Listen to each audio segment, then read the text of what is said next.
చచ్చిపో చచ్చిపో చచ్చిపో అని. దయ్యాలు ఏం చేస్తాయి, అపవాది ఏం చేస్తాడు, చంపుతాడు. నేను ఒక సంఘటన విన్నా, మరి అది ఎంతవరకు నిజమో నాకు తెలీదు. అంటే వేరే తెలిసినటువంటి వాళ్ళు, పురుగుల మందు ఉంటుంది కదా, నిమ్మ తోటకి పురుగుల మందు కొట్టడానికి బాటిల్ తీసుకొచ్చి పైన పెట్టాడంట. ఎవరు? భర్త. అంతకుముందు రోజు గొడవ పడే వాళ్ళు ఇద్దరు. అంతకుముందు రోజు పల్లెల్లో ప్రతిరోజు సాయంకాలం ఏముంటుంది, గొడవ. అది లేకపోతే టైంపాస్ ఉండదు, మంచి టైంపాస్ అది. మొత్తానికి గొడవ పడుతున్నారు ఇద్దరు. ఏదో అటు ఇటు పడుకొని నిద్రపోయేవాళ్ళు. అయితే ఎప్పుడైతే పురుగుల మందు తీసుకొచ్చి ఆ పైన పెట్టాడో, ఈవిడ ఎక్కడున్నా సరే కాళ్ళు పదే పదే లోపల బీగుతున్నాయంట. నేరుగా రావడం, ఆ పైన అందుకునే ప్రయత్నం చేస్తుందంట తెలియకుండానే. చీమ చిట్టుకుమన్నా సరే నేరుగా రావడం, ఆ ఆటో బండకేసి చూడడం, దానికోసం చూడడం, లాగుతుందంట ప్రాణం. చెప్పిందంట, ఈ విధంగా ఉంది నా పరిస్థితి. ఏంటంటే నేను బయట మాట్లాడుతున్నా, నీళ్ళు తెచ్చుకుంటున్నా, ఏం పని చేస్తున్నా సరే ఆ పురుగుల ముందే గుర్తొస్తుంది. ఎందుకు దాన్ని తాగాలనిపిస్తుందంటే ఇమ్మీడియట్గా దాన్ని తీసుకుని వెళ్ళి వాళ్ళు బయట ఏదో పడేసే ప్రయత్నం చేస్తారు. ఆ తర్వాత మరలా మామూలు అయిపోయిందంట.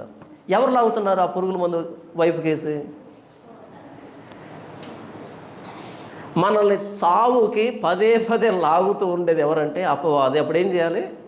ప్రార్థన చేయాలి, ప్రభు సహాయం కోరాలి దాని శోధన నుంచి బయటకు రావడానికి. అందుకని చాలామంది యేసు ప్రభు తెలియని వాళ్ళు ఏం చేస్తారు తెలుసా? అది లాగ్గానే అలా దాని వెంబడి వెళ్తారు, రైల్వే ట్రాక్ మీద తలబెడతారు.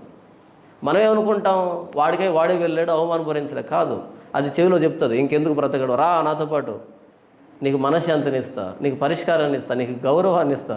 నిన్నే అంత మాట అంటారా? నీ విలువ తెలియాలి వీళ్ళకి, రా చూద్దాం. ఏం తెలుస్తా చచ్చిపోయిన తర్వాత విలువ?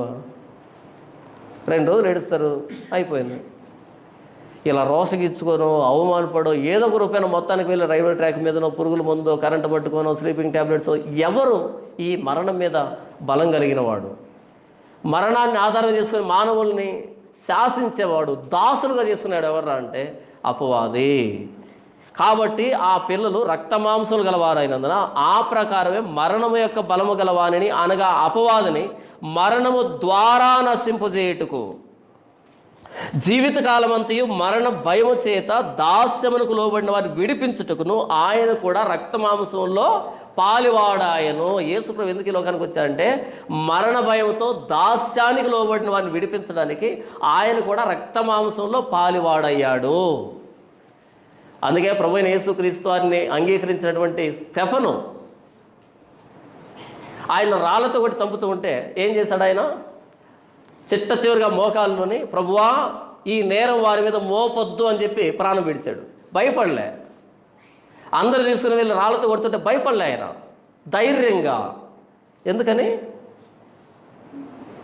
కన్ను మూసిన మరుక్షణం నా ప్రభువైన యేసుక్రీస్తు నన్ను తన కౌగిట్లో చేర్చుకోబోతున్నాడు. భయం ఎందుకు?